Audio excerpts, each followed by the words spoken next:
Hello guys, welcome back to my channel. So guys, आज फिर से बात करते हैं एक दूसरे यूट्यूबर के बारे में।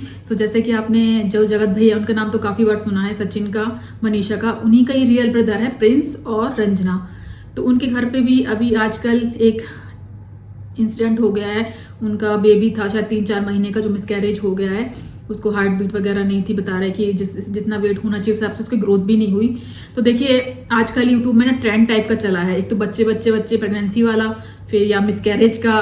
तो इस टाइप से आजकल यूट्यूब में ट्रेंड चला। तो देखो, हम लोग ये नहीं कह सकते कि कौन सा कंटेंट है कौन सा रियल है, लेकिन हाँ, यदि जो लोग रेगुलर उनकी वीडियोस देखते हैं तो वो ऑडियंस ना भाग जाती है कि भाई ये रियल है और ये फेक है। और कुछ ऑडियंस होती है जो अंधभक्त टाइप की होती है, जिनको दिखता भी है तब वो देखना नहीं चाहते। जैसे कि मोदी जी का है ना, मोदी जी की कुछ बीजेपी के अंधभक्त होते हैं, चाहे गलत हो चाहे सही हो, लेकिन वो सपोर्ट करेंगे तो किसका करेंगे? बीजेपी का करें। ऐसे बहुत सारी पार्टियां होती हैं। ऐसे ही ऑडियंस होते हैं जो जिनके लिए यूट्यूबर होते हैं, वो अंधभक्त टाइप के होते हैं, जिन्हें देखो कोई इंसान है, ठीक है, मैं भी हूं चाहे कोई भी हो, आप लोग हो, कोई भी परफेक्ट नहीं है, ठीक है। तो यदि कोई परफेक्ट नहीं है तो किसी में कमी है तो उसकी कमियां देखो, ठीक है, उसकी कमियों को समझो। अच्छाई है तो अच्छाई देखो, कमियां तो कमी। लेकिन ये थोड़ी ना कि आपकी नजर में वो इंसान भगवान हो जाता। तो ये बहुत सारी मैंने ऑडियंस देखे जो बिल्कुल एक तो उसको सुन नहीं सकते हैं, बस यदि किसी ने उसके लिए बोल दिया तो फटाक से आके खड़े हो जाएंगे। और खासकर जो रिएक्शन देते हैं, जो उनको तो बिल्कुल हाथ धो के पीछे पड़ जाते हैं। तो अभी मैं ये वीडियो बना रही हूँ तो हो सकता है 2-4 कमेंट मुझे भी इस टाइप से आ जाए। सो देखो, वो तो काम उनका होता है कि ऑडियंस कुछ होती है, देखो उनका कुछ नहीं कर सकते। हम लोग का काम तो है देखो जागरूक करना। अब किसी को जागरूक होना नहीं होना तो भाई वो ऑडियंस के हाथ में है। इसलिए मैं अपनी वीडियो में बार बार बोलती हूँ कि भाई अपना चैनल खोलो, अपना जो आपको हॉबी है उस पर आप वर्क करो, यूट्यूब में वीडियोस डालो। थोड़ा दिन लगता है कैमरे को फेस करने में, लेकिन फिर आदत बन जाती है। मैं कभी नहीं बोलती आप किसी की वीडियो देखो, बस मैं कहती हूँ अपना चैनल, जितना आप टाइम वेस्ट यहाँ वहां कर रहे हो तो अपना चैनल पर फोकस करो। सो बात करते हैं रंजना और प्रिंस के ऊपर। तो देखिए, अभी कुछ टाइम पहले आपने सुना होगा कि पिन्नू और पारस का भी मिसकैरेज हुआ, ठीक है। अब उनकी बात करते तो उस टाइम जब उनका देखा, देखो मैं भी पारस और पिन्नू के ब्लॉग देखती थी, लेकिन जब ये इनका प्रेगनेंसी वाला हुआ उसके बाद जो पिन्नू की हरकतें देखी तो उससे साफ साफ दिख रहा था कि ये फेक है, ये कोई मतलब है ही नहीं। जो एक गुड न्यूज आती है ना, तो वो वाली चीज थी नहीं, वो कंटेंट वाली थी। वो एक उनके मम्मी के बिहेवियर से, जो उनकी कोमल थी बिहेवियर से, तो उनके बिहेवियर से वो दिख रहा था। क्योंकि जो रेगुलर, मैंने कहा ना, जो रेगुलर व्यूअर होते हैं वो समझ जाते हैं कि क्या सीरियस है और क्या फेक है। बट रंजना और जो प्रिंस हैं, इनके भी मैं ज्यादा ब्लॉग नहीं देखती हूँ, लेकिन जब कल इन्होंने अपनी स्टोरी बताई कि भाई ऐसा ऐसा हुआ था, 3-3.5 महीने का इनका बच्चा था, वो अब नहीं रहा दुनिया में, तो जो भी इनका रीजन था कि हार्ट बीट वगैरह नहीं थी।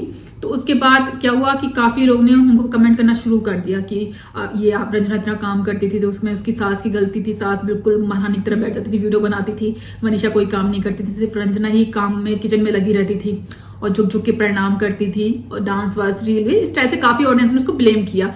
तो उसके बाद फिर प्रिंस ने अपनी दूसरी वीडियो लेकर आया कि भाई आप जो मेरी मम्मी पे ब्लेम डाल रहे हो, ऐसा नहीं, सबने बहुत केयर करी है, बस रंजना की गलती कि रंजना को मैं मना करता था कि प्रणाम मत करो झुक के, बट रंजना मानती नहीं थी। सो इस टाइप से उसने फेवर में लेके बात करी। मॉम की वीडियो आई शाम को कि भाई सारे लोग मुझे गलत ठहरा रहे हैं, किसी को कुछ हो जाता तो मेरे ऊपर सारी बात आ जाती है, और रंजना कोई ऐसे खास काम नहीं करती थी, सिर्फ खाना निकालना उसका काम होता था, और खाना बनाने वाले आते थे, मेरे घर पर नौकर है। इस टाइप से उन्होंने अपने आप को वहां पे चीजों से हटाया कि भाई मेरी गलती नहीं है, और वो उन्होंने ब्लेम किस पे डाल दिया? रंजना पे, कि भाई ये डांस करती थी, घूमने जाती थी, इस टाइप से।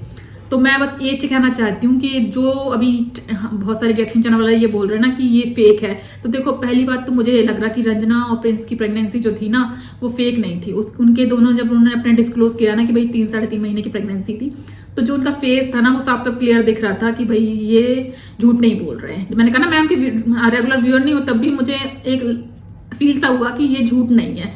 सो देखो, जो चैनल वाले सोचे तो देखो उनकी थिंकिंग हो सकता है वो दूसरी टाइप से देख रहा है, मे बी वो सही हूँ, मे बी मैं गलत हूँ, बट मुझे जो लग रहा है, मुझे तो यही लग रहा है कि कंटेंट वगैरह का नहीं था, और ये रेगुलर मतलब प्रेगनेंसी थी। यदि कंटेंट होता तो मुझे लगता है 3 महीने में डिस्क्लोज करते थे ये लोग, फिर उसका कंटेंट बनाते, 3-3.5 महीने का प्रेगनेंसी का दिखाते, फिर मिसकैरेज का दिखाते, तो उनका कंटेंट बन जाता। बट उन्होंने देखो 3.5 महीना करीब हो गया, उन्होंने डिस्क्लोज भी नहीं किया था। सो उन्होंने जब डिस्क्लोज नहीं किया, बस मुझे एक चीज लगी कि यदि आपने अपनी प्रेगनेंसी को डिस्क्लोज नहीं किया था पब्लिक से, ऑडियंस से, तो आपको फिर ये मिसकैरेज का ब्लॉग भी नहीं बनाना था। यदि उस टाइम पे आपने अपने गुड न्यूज अपने ऑडियंस से शेयर नहीं करी थी, 3 महीने बाद तो सब लोग जनरली बता भी देते हैं, बट इनने नहीं की थी, तो इनको जो भी डर हो या जो भी हो, बट यदि आपने उस टाइम अपनी ऑडियंस को कुछ गुड न्यूज शेयर नहीं करी तो आपको ये मिसकैरेज का ब्लॉग भी नहीं बनाना चाहिए था। सो अब जो वो कंटेंट जो प्रेगनेंसी था ना वो कंटेंट नहीं था, लेकिन अब जो मिसकैरेज का ये ब्लॉग बना रहे ना, उस पर ब्लॉग एक के बाद 2, फिर पूरी फैमिली को एक कंटेंट मिल गया, तो ये है कंटेंट। जो मिसकैरेज का जो उन्होंने चीज बताई ना, ये एक्चुअल में कंटेंट इसको बोलते हैं। क्योंकि देखो, जब जो चीज ऑडियंस को पता नहीं है तो उसके बारे में उनको गैस करने दो ना, क्लियर तो किसी को नहीं, कोई किसी के घर में जाकर देख नहीं रहा कि भाई रंजना प्रेग्नेंट है कि नहीं है, सब जस्ट गैस कर रहे थे। और यदि सीरियसली रंजना प्रेग्नेंट, देखो मुझे तो लगता है कि प्रेग्नेंट थी वो, तो यदि उसका प्रेग्नेंट थी और उसके बावजूद भी यदि वो जैसे अप्सरा मोहन बोल रही है कि वो पूरा खाना नहीं बनाती थी, बट लोगों को ब्लॉग में दिखा कि वो खाना बनाती थी। और जो पैर छुलाने वाली बात है ये भी बिल्कुल सही है। अब जो अपनी मम्मी लोग हैं वो मना करती हैं कि भाई यदि जब कोई लड़की प्रेग्नेंट होती है तो जो पीरियड्स जिनको होते हैं ना लड़की, तो उनके पास तक मना करते हैं कि भाई उनके पास भी ज्यादा मत बैठो, क्योंकि 3-4 महीने बहुत क्रिटिकल होते हैं, तो उसमें डर होता है। और आपने नोटिस करना, यदि आपको पीरियड है और किसी को पीरियड नहीं है, यदि वो आपके साथ 2-4 दिन बैठा है ना, उठ बैठ रहा सो रहा, तो आप देखना उसको भी पीरियड आ जाते हैं। लड़कियों की बात कर रही, मैं लड़कों की बात नहीं कर रही। तो उसी टाइप से प्रेगनेंसी में ये भी बोला जाता है कि जिसको पीरियड है पैर मत छुलाओ। किसी से पैर छुलाने के लिए मना किया था क्योंकि आपको नहीं पता कौन पीरियड में है कौन नहीं है, ठीक है, इसलिए मतलब मना किया जाता है। और सेकंड मना इसलिए किया था, तो जब इंसान झुक के प्रणाम करता है तो उसका पेट ना पूरा मुड़ता है, तो उस टाइम मना किया जाता है कि भाई 3-3.5 महीने तक ज्यादा पोछो ओछा मत लगाओ, हैवी सामान मत उठाओ और झुक के प्रणाम मत करो। मैं ये कहना चाह रही हूँ, यदि ये मिसकैरेज हुआ तो कहीं ना कहीं देखो लड़कियों को, आजकल की लड़कियों को नॉलेज नहीं है, हम लोग को तो फिर भी यूट्यूब देख के नॉलेज हो गई। मेरी सिस्टर है 4 बड़ी, इसलिए मुझे काफी चीजें पता है। ये बोलूँ कि इसमें गलती पूरी रंजना की नहीं है, इसमें देखो उनके बड़ों की भी गलती, चाहे फिर रंजना की फैमिली की गलती हो या फिर इनके ससुराल वालों की गलती हो। देखो आजकल के बच्चों को ज्यादा पता नहीं है, ठीक है, जिनको प्रेगनेंसी वाला यूट्यूब में घुसते नहीं, जिनकी बड़े लोग नहीं है, तो उनको थोड़ी चीजें नहीं पता होती हैं। बट मम्मी लोग को तो सब कुछ पता होता है ना, लेकिन मम्मी लोग पता है यहाँ क्या गलती करती है, मम्मी हो चाहे सास हो, यहाँ पे पता क्या गलती करती है। वो लोग सोचते हैं हमारे टाइम पे तो ऐसा नहीं था, हम तो इतना काम करते थे, हम तो सीढ़ियाँ चढ़ते थे, हम तो गेहूं धोते थे, चक्की चलाते थे, तब भी हमारे मिसकैरेज नहीं होते थे। तो वही वो उम्मीद अपनी बहुओं से भी करती है कि भाई आप प्रेग्नेंट हो, काम करते रहो। बट वो ये नहीं देखती कि भाई आप लोग का टाइम अलग था, आज का टाइम अलग है।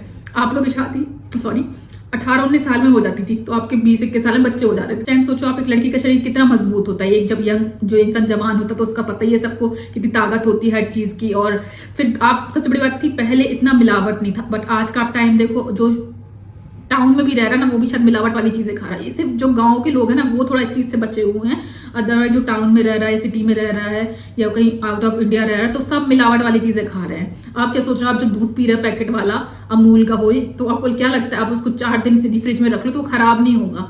बट हाँ यदि आप बाहर रखो तो अलग बात है, लेकिन फ्रिज में रखोगे तो वो खराब नहीं होगा। सेम हम लोग यूएई में है, इधर पे हम लोग पैकेट, अपने यहाँ पैकेट वाले दूध आते हैं, यहाँ पे आते हैं बॉक्सेस वाले, कभी मैं दिखाऊंगी आपको। सो वो दूध आप समझ लो 2 हफ्ते भी रखे रहोगे ना वो खराब नहीं होंगे, क्योंकि वो पैकेट वाले जो दूध होते हैं ना वो ऑलरेडी उसमें इतने केमिकल्स वगैरह होते हैं, प्रिजर्व वाले होते हैं। तभी तो बोलते हैं कि आजकल के बच्चों को बोलते हैं कि प्रिजर्व वाली चीजें मत खाओ, जो पैकेट्स वाली चीजें होती है ना, इंस्टेंट वाली, इंस्टेंट पास खोला, पैकेट काटा, पास्ता आया, बनाया, खा लिया। वो इंस्टेंट वाली चीजें सबसे ज्यादा खतरनाक है, बेचारे वो ये सब्जियां वाली वो इंस्टेंट सब्जी होती है, इंस्टेंट पास्ता होता है, ओट्स होते हैं, डिफरेंट आप लोगों ने देखा होगा कि आजकल मार्केट में मिलते हैं, वो सारे जहर के बराबर हैं। बट ये चीजें पहले के टाइम पे नहीं थी, इसलिए पहले के लोग क्या करते थे, भले सूखी रोटी खाएंगे, सिंपल सूखी रोटी और सब्जी खाएंगे, बट वो प्योर होती थी। तो मम्मी लोग को लगता था कि भाई हम तो बिना दवाइयों के बच्चे पैदा करते थे, बिना हॉस्पिटल के बच्चे पैदा करते थे, बिना अल्ट्रासाउंड के करते थे। बट आजकल के बच्चों को क्या होगा, तो मम्मी लोग को भी समझना चाहिए कि वो टाइम अलग था। आप आजकल देखो, आजकल लोग शादी ही 30 के बाद करते, जब वो शादी 30 के बाद करेंगे, 1 साल तो वैसे ही वो ले लेते हैं, चलो थोड़ा सा शादी हुई तो चलो थोड़ा सा टाइम दें एक दूसरे को, घूमे फिरे, तो 1-2 साल तो वैसे डिले हो जाता है। जब वो 33-34 साल में अपनी प्लानिंग करते हैं तो दिक्कतें होने लगती है। और आजकल ऐसा नहीं कि आफ्टर मैरिज दिक्कत होती है, आजकल आप छोटे छोटे बच्चों को देखो जिनके पीरियड्स वगैरह होते हैं, पीसीओडी की प्रॉब्लम होती है, कितनी प्रॉब्लम्स है, हार्मोन से रिलेटेड जितने भी इशू हैं आजकल ज्यादा कॉमन हो गए। आप देख लो 10 यदि लड़कियां होंगी ना तो आप लगा लो 6-7 लोगों को तो दिक्कतें होंगी, कुछ ना कुछ हार्मोन से रिलेटेड दिक्कत होंगी। बट ये पहले के टाइम पे ये चीज नहीं थी। तो आजकल प्रेगनेंसी बहुत ज्यादा क्रिटिकल हो गई है, चाहे वो कंसीव करना हो, चाहे वो बच्चे पैदा करना हो। सोचो आप कंसीव कर ली, बहुत बड़ी बात है। अब कंसीव आपने कर लिया तो 3-4 महीने आपके निकल गए, बहुत बड़ी बात है। उसके बाद जब आपने बच्चा, आप ये मत सोचो कि आज आपने कंसीव कर लिया तो वो बच्चा सही सलामत आफ्टर डिलीवरी आपको मिलेगा। आजकल ये भी नहीं आप कह सकते बच्चा होने के बाद वो बच्चा सही सलामत आपको मिलेगा। इतनी सारी दिक्कतें हो रही है, और ऐसा नहीं कि ये सब नेट पे देख रहे हैं, ये हम लोग की रियल लाइफ में भी आप देखो आसपास तो किसी ना किसी के साथ हुआ है। सो सबसे पहले तो मम्मी लोग से रिक्वेस्ट है, सास लोग से, भाई आप उस टाइम का कंपैरिजन आज के टाइम से मत करो। आप लोग अपना कंपैरिजन आज के बच्चों के साथ मत करो, ना तो वो आप लोग जितना काम कर सकते, ना ही उनका शरीर है। तो यदि रंजना को इन लोगों ने इस चीज का ध्यान नहीं दिया कि भाई वो काम कर रही थी, उनकी नजर में वो काम ज्यादा काम नहीं था, तो सबसे बड़ी गलती उनकी सास की है। सेकंड, रंजना की मम्मी को तो सब कुछ पता होगा, उन्होंने बच्चे के, यदि उनने इस चीज को नोटिस नहीं किया तो भाई फिर रंजना की मम्मी की गलती है। रंजना तो देखो मुझे नहीं लगता ज्यादा बड़ी है, वो उससे छोटी है, मनीषा से छोटी है, तो आप समझ लो उसकी ज्यादा एज नहीं हो गया है, मुझे लगता है 20-21 साल की होगी, तो वो इतनी बड़ी नहीं है तो उसको इतनी समझ नहीं होगी। बट ये सारी जब आप ज्वाइंट फैमिली में रहते हो तो सारा ये ध्यान ना बड़े लोग को रखना चाहिए। बट आजकल मैंने कहा ना बड़े लोग अपने टाइम से कंपेयर करते हैं, सबसे बड़ी गलती यहीं पर होती है। सो मैं तो रंजना से एक भैया नेक्स्ट टाइम यदि आपकी प्रेगनेंसी हो तो प्लीज 3 महीने अच्छे से रेस्ट करो, ज्यादा हैवी काम मत करो, बार बार झुकने वाला काम मत करो, जिस चीज में फोकस लगे वो काम मत करो, आटा गूंथना, बहुत सारी चीजें होती है जिसमें ज्यादा ताकत लगती है वो काम मत करो। सो तभी आप अच्छे से बेबी को, आज पता क्या है, आजकल ना बच्चा पैदा करना बहुत बड़ा टास्क हो गया है। ये मत सोचो बस कंसीव होगा तो हमारा बच्चा हो जाएगा, आजकल हेल्दी बच्चा पैदा करना सबसे बड़ा टास्क है। तो ये मत सोचो बस प्रेगनेंसी लग गई बस अब फ्री ना, पूरी प्रेगनेंसी ध्यान रखो अपना। आप उसको देखो ना, काव्या जो जिम वाली, जो जिम में करती है, आप सोचो वो तो कितनी एक्टिव थी, जिम कर रही थी, एक्सरसाइज वगैरह सब कुछ कर रही थी, डाइट वगैरह, तब भी देखो उसका काव्या का सी सेक्शन हुआ, उसने कितनी कोशिश करी कि नॉर्मल डिलीवरी। इसलिए मैं कहा ना कि नॉर्मल डिलीवरी तो छोड़ो, आजकल सी सेक्शन से बच्चा आपका अच्छे हो जाए, आप भी स्वस्थ रहो, बच्चा भी स्वस्थ रहे, ये बड़ी बात है। सो भैया आज का टाइम बहुत टफ हो गया, एक हेल्दी बेबी डिलीवर्ड करना, उसको अच्छे से रखना 2-3 साल, ऐसा नहीं कि बच्चा हो गया तो वो भी काम खत्म। आजकल 2-3 साल बच्चे को अच्छी केयर, जब तक बच्चा बोलने नहीं लगता तब तक बच्चे का ध्यान रखना होता है, वरना ऐसे ऐसे केस देखे जिनके बच्चे 1-1.5 साल के बाद भी उनकी खत्म हो गए। तो ये मत सोचो कि बस कंसीव हो गया तो बस अब तो फ्री है ना, पूरी प्रेगनेंसी 9 महीने ध्यान रखो, अपने बच्चे हो गया उसके बाद भी रहो, सबसे बड़ी बात है खुद अवेयर रहो, आप किसी पे डिपेंड मत रहो कि भाई आपकी सास क्या आपको सिखा रही है, मम्मी क्या सिखा रही है, दीदी लोग क्या सिखा रही, पढ़े लिखो खुद, थोड़ा यूट्यूब जितनी वीडियोस वगैरह बनाते थोड़ा उसको कम करके भी आप अपने गूगल से नॉलेज वाली चीजें देखोगे ना तो आपको काफी चीजें, आपको किसी की जरूरत ही नहीं है आजकल यूट्यूब है, गूगल है, अच्छी चीजें देखोगे ना सो आपको सब चीजें यूट्यूब वगैरह में मिल जाएंगी। बट यूट्यूब में वही है कि आधे लोग तो फेक बना लेते हैं, आधे लोग जेन्युइन बनाते हैं, तो जेन्युइन वीडियो देखने के लिए आप डॉक्टर्स जो अपने यूट्यूब में चैनल खोले उनका देखा करो, ना कि जो एक नॉर्मल यूट्यूबर बताते हैं उनका देखो।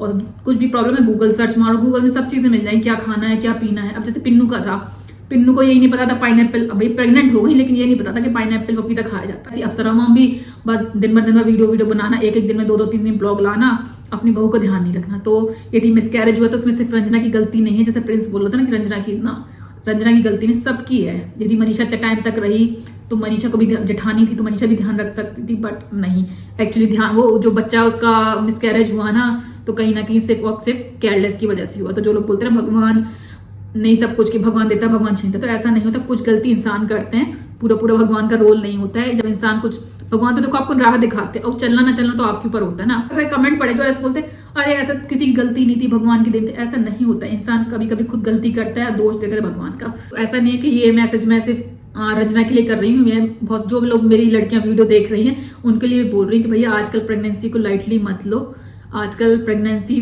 पहले के टाइम जैसी नहीं रही। सो गाइज मिलते हैं फिर नेक्स्ट वीडियो, तब तक के लिए टेक केयर, बाय बाय।